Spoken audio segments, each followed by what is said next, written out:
Mobil milik Ketua DPP PSI Isyana Bagus Oka terperosok di sumur resapan yang baru dibuat Pemprov DKI Jakarta dan membuat geger media sosial.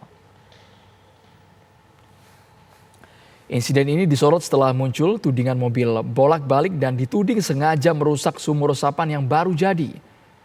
Menurut Isyana, dirinya tidak berada di mobil saat kejadian. Isyana juga membantah jika mobilnya dibuat sengaja mondar-mandir.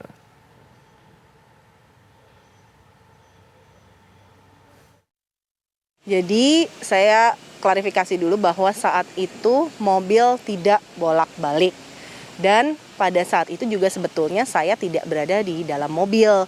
Mobil itu sedang digunakan oleh driver saya untuk membeli makan siang. Jadi kalau di sini bisa dilihat juga bahwa kejadiannya kan di sebelah sini. Kemudian driver saya masuk ke arah sana yang dikatakan jalan buntu, meskipun sebetulnya ini juga bukan jalan buntu. Ini adalah salah satu jalan utama, bahkan jalan utama untuk masuk ke apartemen yang ada di daerah sini. Nah, tapi memang selama masa pandemi ini, ya mungkin sekitar awal-awal pandemi lah ya, itu kemudian portalnya ditutup supaya hanya masuk melalui pintu kompleks saja. Tadinya ada 2 pintu kan, satu pintu apartemen, satu pintu kompleks. Jadi sekarang hanya bisa masuk lewat pintu kompleks sehingga ini portalnya ditutup. Nah, di belakang portal itu memang ada banyak pedagang-pedagang makanan yang berjualan. Nah, driver saya ingin ke sana untuk makan siang, tapi karena di belakang portal itu Jalan Lebak Bulus Raya, Lebak Bulus 1, Jalan Lebak Bulus 1 itu kan cukup ramai juga. Dia mungkin berpikirnya akan lebih mudah cari parkir di sini. Jadi dia parkir di sini, kemudian ke sana untuk membeli makan siang. Setelah membeli makan siang, ya layaknya normalnya ingin kembali masuk ke dalam kompleks, ya dia putar balik, kemudian lewat ke sini, dan akhirnya dia terperosok, kejeblos di situ. Jadi kalau dikatakan bolak-balik ya enggak, dia putar balik iya, bolak-balik enggak. Sumur resapan di Lebak Bulus yang jeblos setelah dilintasi mobil Ketua DPP PSI Isyana Bagus Oka telah diperbaiki. Bagaimana kondisi terkini di lokasi? Kita simak laporan reporter Agita Malika dan juru kamera Prayogi. Sumur resapan yang berada di Jalan Bonavista, Perumahan Bona Indah, Lebak Bulus, Jakarta Selatan ini menuai polemik. Pasalnya, jeblosnya sumur resapan di Jalan Bonavista ini melibatkan mobil salah satu Ketua DPP Partai Solidaritas Indonesia atau PSI, yaitu Isyana Bagus Oka. Kita lihat bersama-sama pemirsa, ini adalah lokasi di Jalan Bonavista, di mana jika Anda lihat ini adalah plang yang memuat hati-hati saat melintas. Ini adalah plang yang tepat berada di sebelah sumur resapan tersebut.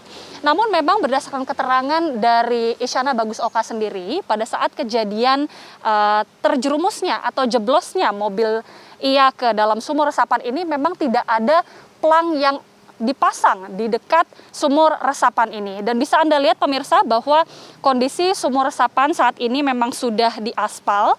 Terlihat memang masih ada beberapa bekas-bekas seperti pipa dan juga bekas-bekas puing-puing yang masih ada di samping jalanan tersebut, seperti pipa, kayu, dan juga pasir.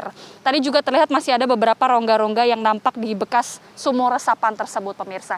Dan jika Anda lihat di belakang saya, ini merupakan jalan, terlihat seperti jalan buntu, namun sebenarnya ini adalah jalanan menuju ke akses perumahan Bona Indah dan juga menuju ke apartemen Bona yang ada di belakang saya persis pemirsa. Dan memang jalanan ini ditutup pada saat masa pandemi sehingga tidak bisa dilalui.